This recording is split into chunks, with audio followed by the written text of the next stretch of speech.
मात पिता जिन लाड जगत में कौन करनिया से सुन भाई मेरी बात। मात पिता जिन लाड जगत में। नमस्कार साथियों, एक बार फिर से आपका स्वागत है आईसीटी मीडिया दैनिक हरियाणा में। मैं आपका देशी परदेशी पत्रकार पवन कुमार। तो साथियों, जैसा कि आपको पता ही है कि एक पंचायत से आप रूबरू करवा रहे हैं, उनके कार्यकाल क्या रहा है 4.5-5 साल का, उनको आपको सामने लेकर के आ रहे हैं। वैसे ही उसी कड़ी के अंदर आज हम एक पंचायत के अंदर पहुंचे हैं। पंचायत का नाम है दोचाना। ये नारनौल के पास में पड़ता है और यहाँ की जो सरपंच महोदया हैं वो हमारे साथ में जुड़ी हुई हैं और उनसे पूछेंगे कि भाई आपके गांव में आपने क्या क्या कार्य करवाए, उनसे बात करेंगे। उससे पहले कि भाई आपके अंदर क्या ऐसा लगन हुआ कि भाई आपको गांव का सरपंच बनना है और उसके बाद में फिर आपने यहाँ पे बने। तो सबसे पहले मैम आपका स्वागत है हमारे चैनल में। मैम, जैसे कि आपका परिचय देंगे एक बार आप। मेरा नाम पूजा देव, दोचाना की सरपंच। अच्छा। तो मैम, जैसे कि आज से 4.5-5 साल पहले ऐसा मन में क्या है कि भाई आपको गांव का सरपंच बनना है, क्या कमी लगी गांव में? गांव में बहुत सी व्यवस्था करवानी थी, गांव में बहुत सी कमियां थी। तो क्या आपने वो कमियां जो कमी लग रही थी वो पूरी की है? अच्छा। तो मैम क्या क्या कार्य करवा दिया आपने गांव में उनके लिए, वो थोड़ा आप हमारे दर्शकों को बताइए। हमारे गांव में तो पानी की व्यवस्था, पीने के पानी की व्यवस्था नहीं है। अच्छा। जी। अब हमारे गांव में 28 टंकी पानी हुई है। अच्छा। जिनमें सुचारू रूप से पानी पूर्ण रूप से पानी की व्यवस्था है, यानी कि 28 टंकियों का आपने बनी हुई है। अच्छा, पहले की बनी हुई थी, तो उनके पानी की व्यवस्था की है। जी, मतलब अब पूरी तरह से पूरे गांव के अंदर सुचारू रूप से पानी जा रहा है। हाँ, हर टंकी में। अच्छा। और मैम, पानी के अलावा जैसे पेयजल हो गए, तो इसके अलावा और आपने क्या कार्य करवाए हैं गांव के अंदर?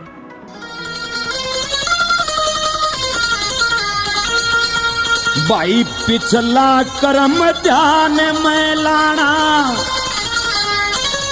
अपने हाथ में ही से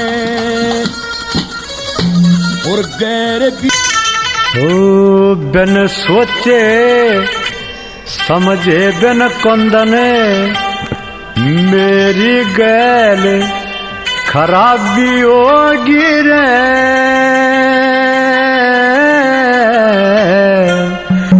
बिन सोचे समझे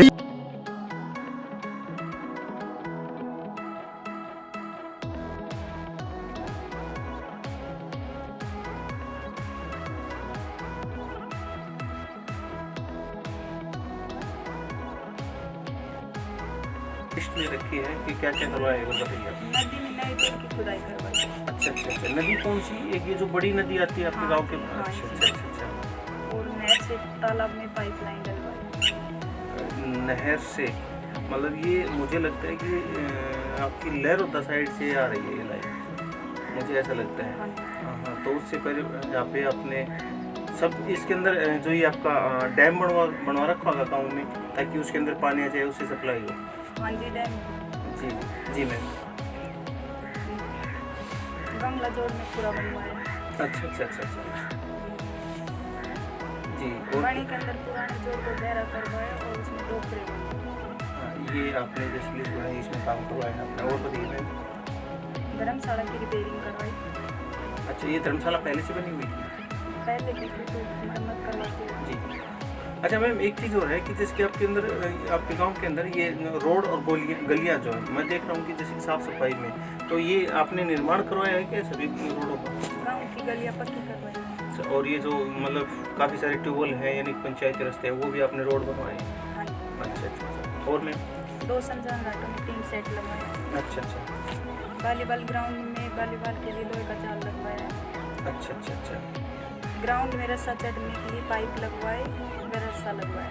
मतलब आपने व्यायामशाला के कुछ आपने पार्ट तैयार करवा दिए यहाँ पे, ताकि बच्चे व्यायाम भी कर सके, वॉलीबॉल के खेल भी सके। जी मैम। गांव के खेल के मैदान में स्टेज बनवाए गए, दौड़ने के लिए ट्रैक बनवाए। अच्छा। तो इसका मतलब तो कि बच्चे अभी भी खेलते होंगे, दौड़ते होंगे वहाँ पे? अच्छा। गांव के सामने सामूहिक कुओं पर लोहे का जाल डलवाया। अच्छा अच्छा अच्छा। गाँव तो क्या पहले से जाल नहीं डाले थे? पिछली पंचायत ने नहीं डाले थे? नहीं डाले। ये तो जी गलत बात है। अगर पिछली पंचायत इस तरह से अगर जाल नहीं डाल रही है, और फिर गवर्नमेंट ने तो बहुत पहले ये प्रावधान ला के रख दिया था। चलो ये बहुत बढ़िया किया है आपने मैम, सरपंच ने, इस पंचायत ने बढ़िया किया है कि भाई वो जाल की व्यवस्था की है ताकि कोई अनहोनी घटना ना हो वहाँ पे। चलो ठीक मैम, और क्या करें? गाँव के सभी क्रॉसिंग नालियों पर जाल लोहे की जाली लगवाई। अच्छा अच्छा अच्छा, हमने तो वो भी सही किया है। पीएचसी हॉस्पिटल वाटर सप्लाई टंकी के पास से बुस्टिंग तक पीवीसी पाइपलाइन डलवाई। अच्छा अच्छा अच्छा अच्छा, चलो ठीक है मैम, ये भी है। और मैम क्या करवाएंगे? अच्छा मैम, जैसे कि आपने बताया है कि ये आपने सारी कार्य करवाए, मैं आपको एक और मोटा मोटा बता देता हूँ दर्शकों।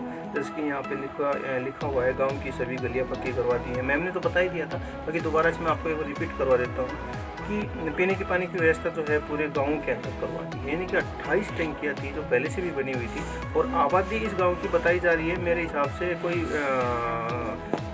3,000 साढ़े 3,000 के करीब आबादी बताई गई है, और 28 टंकियाँ, एक बहुत ही बढ़िया व्यवस्था की है।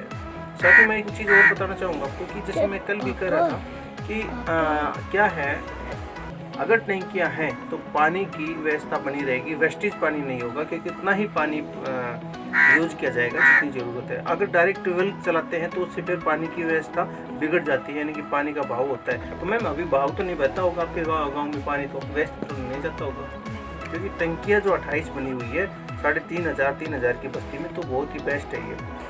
और इन्होंने लिखा हुआ है नदी में नए जोड़ की खुदवाई करवाई है, जैसे कि बताया मैडम ने, और बनी के अंदर पुराने जोड़ को गहरा करवाया गया है तथा उसके अंदर 2 खुरे भी बनवाए। ये चीज़ इन्होंने बताया। नहर के से तालाब में पाइपलाइन डलवाई है और धर्मशाला की रिपेयरिंग भी करवाई है। धर्मशाला पुरानी बताई गई है। यहाँ पे 2 शमशान घाट में टीन शेड डलवाए हैं। गाँव के खेल के मैदान में स्टेज बनवाया गया है। दौड़ने के लिए ट्रक बनवाए हैं। बच्चों के लिए बहुत ही बढ़िया व्यवस्था करी गई है। वॉलीबॉल ग्राउंड में लोहे का जाल लगवाया है, और ग्राउंड में रस्सा चढ़ने के लिए पाइप लगवाए हैं, रस्सा लगवाया है। गाँव के सामूहिक कुएं पर लोटे का जाल डलवाया है, लोहे का जाल डलवाया है। गाँव के सभी क्रॉसिंग नालियों को, ये आपने सारा बताया दिया। मैम क्या लाइट की व्यवस्था क्या है गाँव के अंदर? लाइट स्ट्रीट लाइट लगवाई है या फिर जगमग योजना से जुड़ा हुआ है? स्ट्रीट लाइट लगवाई। तीर के मोह में फंसना अच्छी बात नहीं से, चला कर मैं ध्यान में लाना अपने हाथ। बिन कुंदन मेरी गेले खराबी होगी रे, तेरे भाई का दुख उठ जागा पर घर में बरड़ भाभी होगी रे। स्ट्रीट लाइट मतलब लगी हुई हैं आपके गांव के अंदर, तो पूर्णतः से वो अभी भी काम कर रही हैं? अच्छा अच्छा। इसके साथ साथ में मैं और पूछना चाहूँगा, जैसे कि आपके गांव के अंदर आपने और क्या व्यवस्था करवाई है, आपको कुछ याद आ रहा हो? तो हो सकता है कि काफ़ी बार क्या ना याद नहीं आता है, वही कुछ जैसे कि शुरुआत में काम करते हैं ना, उसके बाद में याद नहीं आता फिर भी क्या करवाए। तो कुछ याद आ रहा हो कुछ गाँव में? और छोटे मोटे काम होते रहते हैं। हाँ अच्छा अच्छा, बिल्कुल ये भी बात सही है भाई, छोटे मोटे बहुत सारे काम होते रहते हैं। नरेगा का काम मुझे नहीं लगता कि गाँव में हुआ है, नरेगा का काम नहीं हुआ है। और इसका भी कारण रहा है, मैं आपको बताना चाहूँगा, सरकार को भी सचेत होना जरूरी है इसके लिए। बहुत सारे लोग क्या करते हैं कि अपने डॉक्यूमेंट दे के चले जाते हैं सरपंच को, और कई सरपंच ऐसे होते हैं कि भाई वो खाने के मूड में उनके डॉक्यूमेंट्स लगा देते हैं, काम होता नहीं है, और काम होता नहीं है उसके बाद में उनके पैसे डलवा देते हैं, कुछ आदमी ले लेते हैं, कुछ उनको दे देते हैं। ऐसा मैंने काफ़ी जगह पे देखा है, और अगर मैं झूठ बोल रहा हूँ तो इसकी RTA लगा के आप जानकारी ले सकते हैं। बिल्कुल ऐसा होता है, काफ़ी सारे गाँव में होता है। अच्छा मैम, जैसे कि आपके पास में अभी 3.5 से 4 महीने बचे हुए हैं, तो क्या लग रहा है कि भाई आपको मेरे गाँव में इस चीज़ की कमी है और मैं उसको पूरा करूँ? अच्छा, इसमें नोट किया हुआ है जी। शमशान घाट व कब्रिस्तान में 4 दीवारें लगवाना और बचे हुए शमशान घाटों में 3 सेट लगवाना। जी जी। गांव के घरों में पानी के नलके लगवाना। अच्छा अच्छा। गांव में लाइब्रेरी बनवाना और गांव में जिम का हॉल व जिम लगवाना। अच्छा अच्छा। तारण जोड़ रास्ता व कृष्णनगर स्कूल रास्ता, जादूपुर वाला रास्ता पक्का करवाना। जी जी। नहर से गंगला जोड़ व बनी जोड़ में पाइपलाइन डलवाना। तो मतलब अगर गवर्नमेंट पैसे देती है तो आप ये 6 काम अपने काउंट करवाएं, ये 6 के 6 आप करवाने के लिए तैयार है कि भाई गांव के अंदर ही 6 के 6 काम हो जाएं, ताकि गांव में व्यवस्था और अच्छी तरह से बन जाए। हाँ। मैम गांव में सीसीटीवी कैमरे लगा दिए, नहीं जी। तो एक मेरे हिसाब से वो पॉइंट और होना चाहिए आपके इसमें कि भाई सीसीटीवी कैमरे और लग जाए ताकि व्यवस्था हो जाए। और अगर ये 3-4 महीने बचे हुए हैं, इस 3-4 महीने के अंदर अगर ये व्यवस्था हो जाती है तो गाँव के अंदर बहुत बढ़िया काम हो जाएगा। मैम एक चीज़ और पूछना चाहूँगा मैं आपको, आपने बताया आपके गाँव की लिस्ट के बारे में बताया, बहुत बहुत धन्यवाद इसके लिए। हमारे समाज के अंदर बहुत सारे युवा साथी ऐसे हैं जो अपने रास्ते से भटक गए हैं, यानी कि वो शराब या फिर नशा करते हैं या फिर गलत प्रवृत्ति की तरफ बढ़ रहे हैं, तो आप उनको क्या संदेश देना चाहेंगे, क्या कहना चाहेंगे? युवा साथियों से निवेदन यह है कि उन्हें सही रास्ते पे चलना चाहिए जी। अपने घर परिवार गांव और देश की भलाई के लिए उन्हें नशे की लत की तरफ नहीं जाना चाहिए। जी। अच्छा, एक बुराई और चली हुई है मैम हमारे, और ये काफ़ी समय से चली हुई है, लेकिन आज तो एक बहुत ही ज़्यादा प्रकोप बढ़ गया है इसका।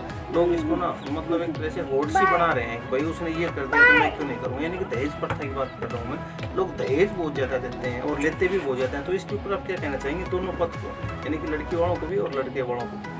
लड़की वालों से ये निवेदन है कि अपनी लड़की को इतना पढ़ाओ कि दहेज देने की जरूरत ना पड़े। अगर कोई दहेज होता है तो उस घर में शादी। हाँ, ये भी बात है। और जो लड़के वाले हैं वो जो दहेज लेते हैं उनको क्या कहना चाहेंगे? उनसे ये निवेदन है कि अपनी किसी के धन से वो नहीं होता, अपनी खुद की कमाई से ही जी जिंदगी चलती है। जी, बहुत बहुत धन्यवाद सरपंच साहब आपका कि हमारे दर्शकों को अपने अपने गांव का ब्यौरा दिया, उसके साथ में अपने दो जैसे नशे के ऊपर और दहेज के ऊपर आपने अपने विचार बताए हैं। दर्शकों मैं आपको बताना चाहूँगा जैसे कि दहेज प्रथा एक बहुत ही बुरी और घटिया बीमारी है जो एक आम व्यक्ति को, देखो जो बिजनेसमैन है उसके लिए तो कोई दिक्कत भी नहीं है, वो तो भाई करता है, लेकिन मैं तो ये चाहता हूँ कि अगर बिजनेसमैन ही अगर शुरुआत करेगा ना तभी एक आम आदमी, एक नॉर्मल, एक मीडियम क्लास का आदमी तब जा कर के बात बन पाएगी, तभी वो सीखेगा।